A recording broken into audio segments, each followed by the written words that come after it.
Be ready. Start. The demands of science are very great indeed, and we should not grudge make the requisite allocations for scientific research stop. I think Mr. Humayun Kabir was quite right when at the conference of scientists and educationalists he suggested that at least 1% of the national income should be allocated for scientific research and so on. Stop.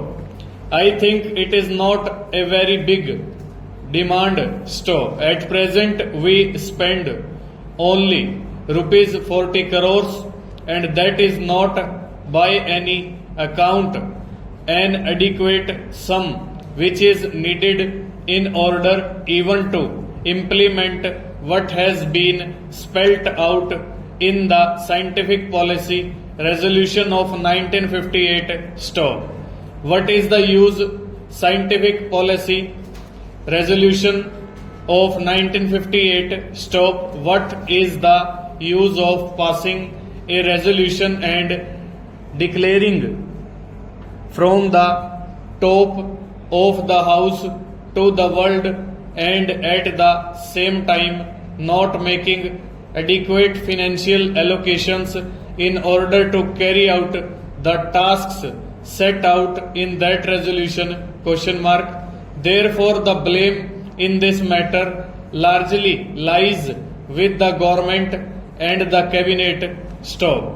The cabinet, I do not know, has very many committees under it, but it should pay a little more attention to scientific research, and I think everything should be done in order to meet their financial requirements. Stop.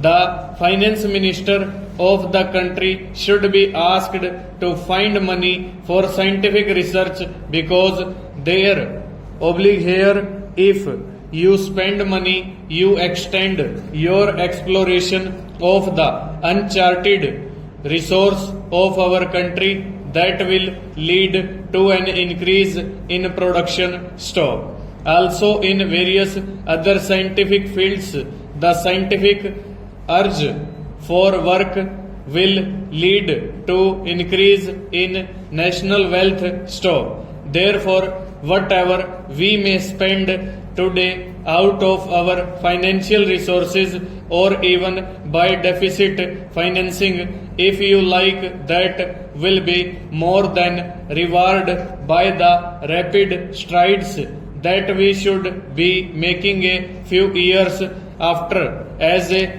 result of scientific investigations, discoveries, and so on. Stop. That is very important. Stop. We should have a far-sighted view in this matter, and we must try to see beyond our nose. Stop. As far as the finance minister is concerned, when it comes to science, he certainly does not see beyond his nose, and that is the trouble with him. Stop. Will the Honorable Minister in charge of Scientific Affairs kindly pull up his colleague in the cabinet meetings and tell him as to how he should pay a little more attention to the problems and requirements of science in the progress of India? Question mark.